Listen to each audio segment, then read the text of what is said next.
When you prompt an artificial intelligence (AI) system, you are not only asking a question, you are choosing how much guidance you give it about what good looks like. Some prompts provide nothing but the task, some include a single example, and some include several examples that demonstrate the pattern you want repeated.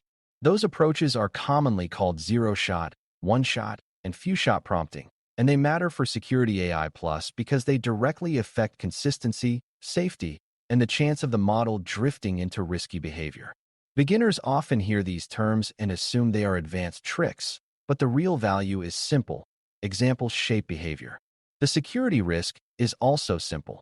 Examples can smuggle sensitive information, can teach unsafe patterns, or can cause the model to overfit to a narrow style that fails in edge cases.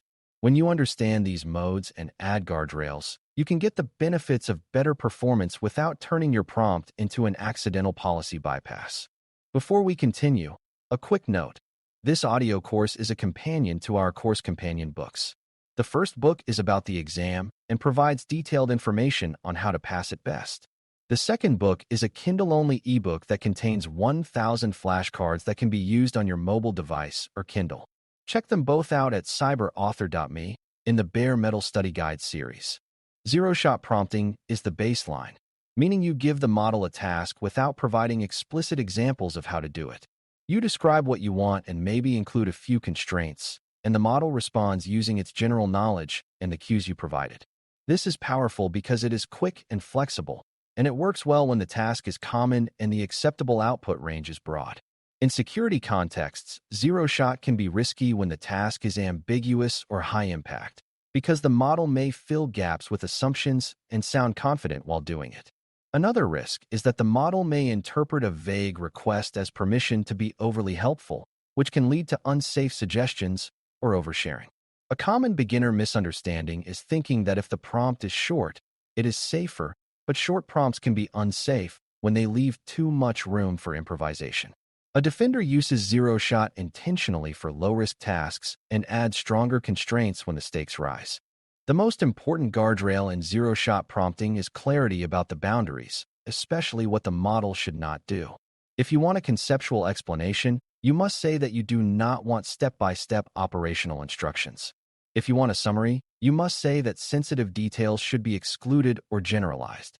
If the model is being used in a security workflow, you often want it to default to cautious language when evidence is incomplete, because confident guessing can lead humans to act too quickly. Another useful guardrail is scoping the model to the context you provide, rather than inviting it to invent missing details.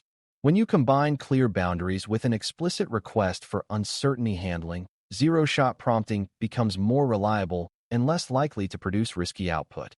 The goal is not to make the model timid. The goal is to make it predictable. Predictability is a safety feature because it reduces surprises that attackers and accidents can exploit. One-shot prompting is the middle ground, where you provide a single example that demonstrates the format, tone, and decision style you want. The example acts like a template the model can imitate, and imitation is one of the strongest behavior-shaping signals you can provide. In a security setting, one-shot is helpful when you need consistent structure, like a standard way to summarize an alert, categorize a ticket, or explain a risk trade-off. The single example reduces variance, which makes outputs easier to review, compare, and govern. The risk is that the example becomes a policy, even if you didn't mean it to, and the model may copy patterns that are unsafe or too specific. If your example includes sensitive details, you might accidentally train the model to repeat that level of detail in future responses. If your example contains a mistake, you may teach the model a mistake with confidence. A defender treats the one example like a production artifact that must be clean, safe, and representative. A practical guardrail for one-shot prompting is to keep the example synthetic, meaning it demonstrates structure without embedding real secrets, real customer names, or real incident identifiers.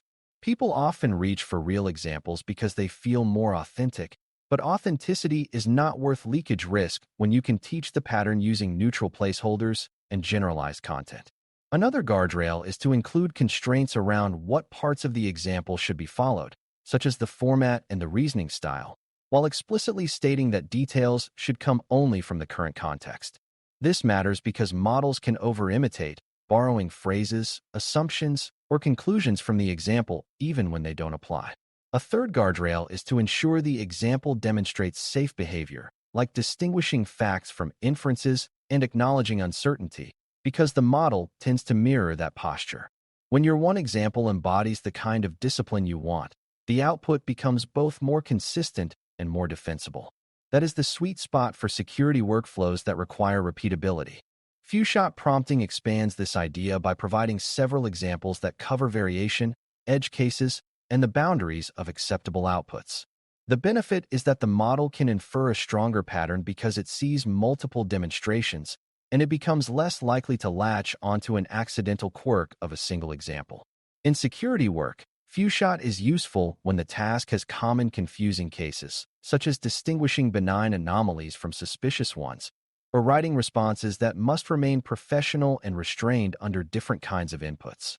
Multiple examples can also teach the model how to handle uncertainty, how to refuse unsafe requests, and how to stay within policy. The risk is that more examples means more context, and more context increases both leakage surface and the chance of instruction conflict. It also increases the chance that the model will simply echo example phrasing, which can feel repetitive and can accidentally reveal internal language patterns. A defender chooses few-shot when the stability gain is worth the added exposure and complexity, and then applies controls to keep it safe. The first guardrail for few-shot prompting is careful selection of examples that represent the diversity of situations the model will face. If your examples all show the same easy case, you are not teaching the model what to do when the case is ambiguous, and ambiguity is where models tend to guess. If your examples include contradictory behavior, you are teaching confusion, and confusion becomes inconsistent output that is hard to govern. The second guardrail is to ensure that every example demonstrates policy-compliant behavior, especially around sensitive content, because few-shot is effectively a mini training set embedded in the prompt. The third guardrail is to avoid using real incident narrative text when you can instead use generalized versions that preserve the decision logic without exposing details. It is tempting to think nobody will notice, but leakage is often about accumulation over time, not one dramatic disclosure. By treating examples as sensitive artifacts, you prevent your own prompt from becoming the easiest place for an attacker to learn about your environment. Another reason guardrails matter is that examples can act like a shortcut for the model, and shortcuts can be dangerous.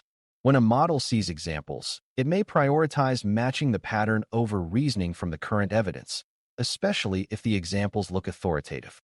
This can create a subtle failure mode where the model produces outputs that fit the template perfectly while being wrong in substance.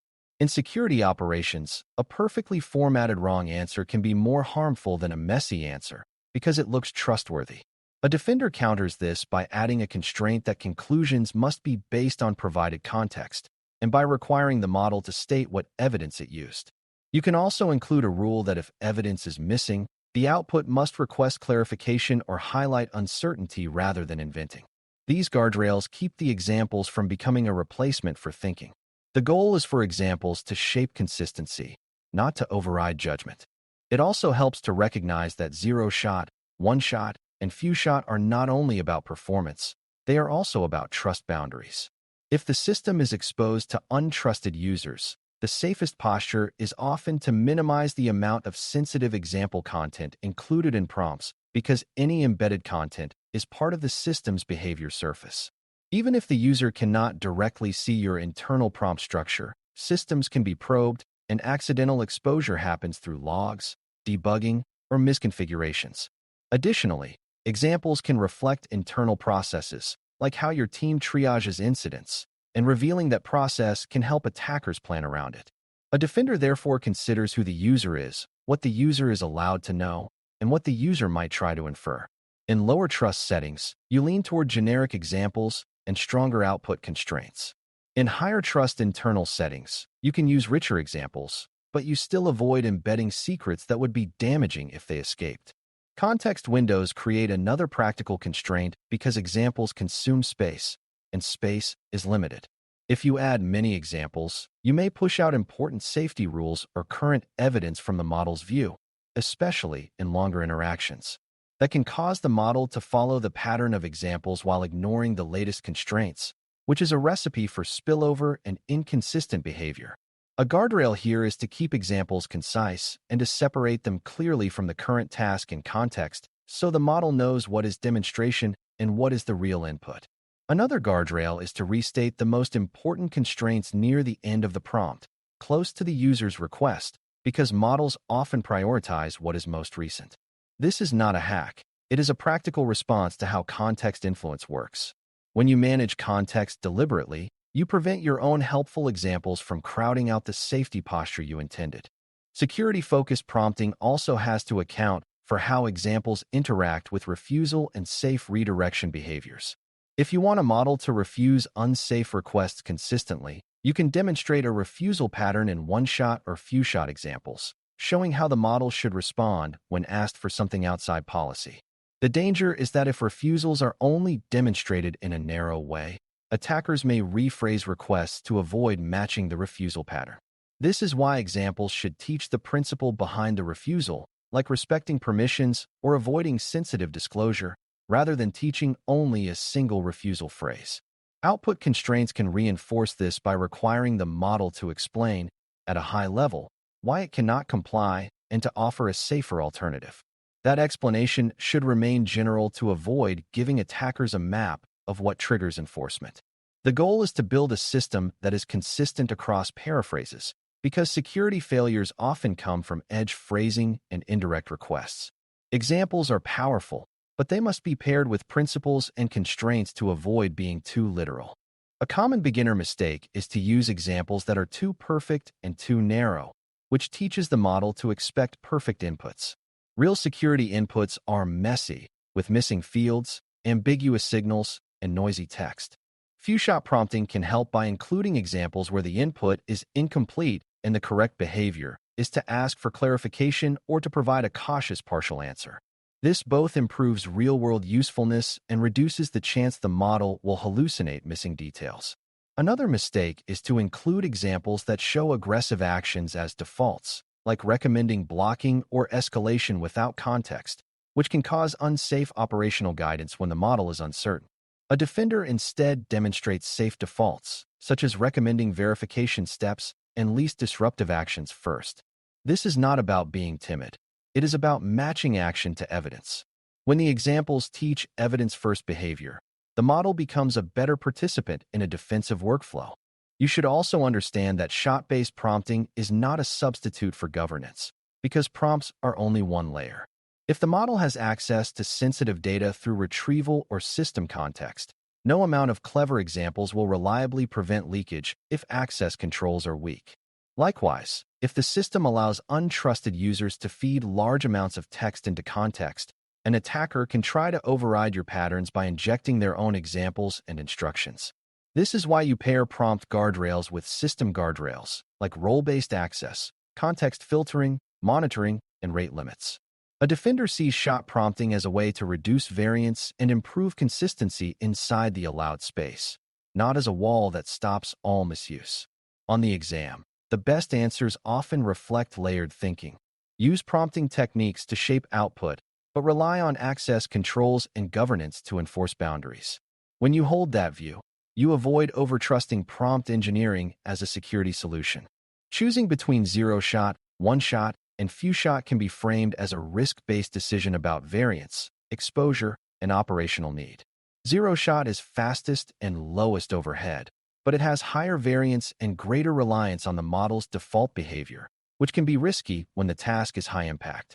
One-shot reduces variance and teaches format efficiently, but it concentrates a lot of influence into a single example, which must be carefully curated to avoid teaching the wrong thing. Few-shot can deliver the best consistency for complex tasks, but it increases context usage and the risk of embedding sensitive patterns or crowding out important constraints. A defender also considers maintenance, because example sets must be updated when policies change, and outdated examples can quietly teach outdated behavior. The safest choice is rarely the most elaborate. It is the one that matches the task's complexity and risk while keeping the control surface manageable. When you can explain these trade-offs, You can answer scenario questions by matching the prompting approach to the operational reality. The key habit to carry forward is to treat examples as powerful instructions, not as harmless decorations, because models learn from patterns immediately. Zero Shot asks the model to generalize from your words alone, so guardrails must be explicit and scoping must be clear. One Shot teaches a pattern quickly, so the example must be safe, representative, and free of secrets, and constraints must prevent the model from borrowing assumptions.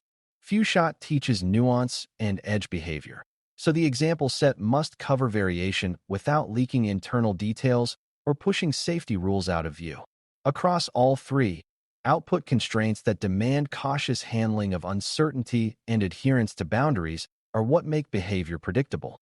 If you think like a defender, you will ask what the model is being taught by your prompt and what an attacker could learn or exploit through repeated interaction. That mindset turns shot-based prompting from a buzzword into a practical control technique that supports safety, consistency, and trustworthy use. Thanks for listening. For more audio courses, daily newsletters, and more, please visit BareMetalCyber.com.